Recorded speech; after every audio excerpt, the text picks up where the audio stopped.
are cities that are more than just bricks and mortar. Cities built on ideals. Cities shaped by a belief that the human experience can be greater tomorrow than it is today. Edinburgh is one of those places.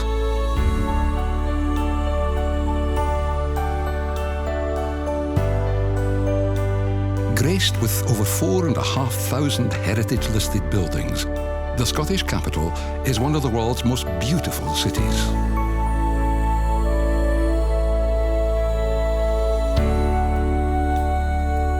Edinburgh's Old Town, with its Royal Mile, is filled with the ghosts of medieval merchants, body snatchers and poets, while its Georgian-style New Town still shines with the glories of the Scottish Enlightenment. Edinburgh is studded with lofty crags and spectacular gardens, and throughout the year hosts parties and festivals like no other. To see Edinburgh in all her glory, walk, ride, or even climb to Arthur's Seat, the highest of the city's 7 peaks. Some historians believe that this peak was the site of King Arthur's legendary castle, Camelot, which is hardly surprising as Edinburgh has been at the clashing crossroads of history for millennia. Nearby, on another volcanic crag, rise the battlements of Edinburgh Castle, the very symbol of Scotland itself. Over the last 11 centuries, this castle has been laid siege to 26 times as opposing clans, kings, and countries battled with broadsword and cannon. But still it stands, a testimony to the indomitable spirit of the Scots.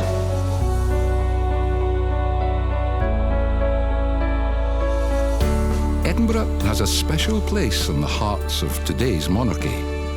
The last of a long line of royal yachts, Her Majesty's yacht Britannia sailed over 1 million miles before she was decommissioned in 1997. Today, she's permanently moored at Ocean Terminal, a symbol of the royal family's affection for Scotland and the people of Edinburgh. Edinburgh has been the jewel in the crown of chieftains and royals for centuries. But it's also a place where old-world chivalry continues today. Beneath the crown spire of St Giles Cathedral is Thistle Chapel, which honours the 16 living knights and ladies of Scotland's oldest order, as well as those who came before. It's not just the brave and chivalrous who are celebrated in Edinburgh. This is a city that has given the world some of its best-loved writers and stories. In Princes Street Gardens rises the world's largest monument to a writer, dedicated to Sir Walter Scott, who penned epics such as Ivanhoe and Rob Roy.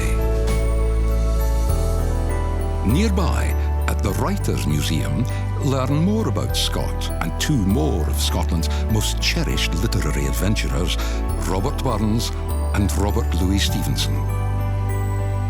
Edinburgh continues to cast their spell over contemporary writers too. J.K. Rowling wrote the first 2 of her Harry Potter series in cosy old-town nooks such as the Elephant House Cafe. But history and literature aside, perhaps the greatest gifts that Edinburgh has given humankind is in the field of knowledge, which once earned the city the title the Athens of the North. For over 4 centuries, the University of Edinburgh has given us intellectual giants such as Charles Darwin, David Hume, and Alexander Bell.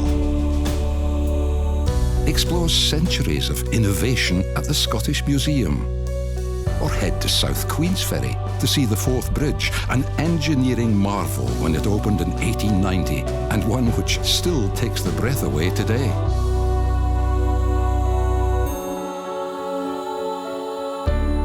Knowledge and beauty go hand in hand at the Royal Botanic Gardens too. Established in 1670, this is one of the world's oldest and most important centres of botanical science. Yet it's a place which invites even the most harried heart to slow down and swoon.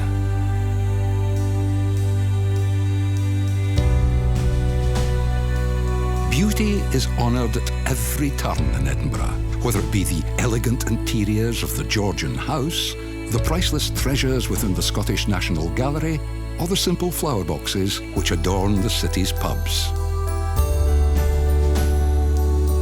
Edinburgh is a city that has given the world countless gifts, but perhaps her greatest is this.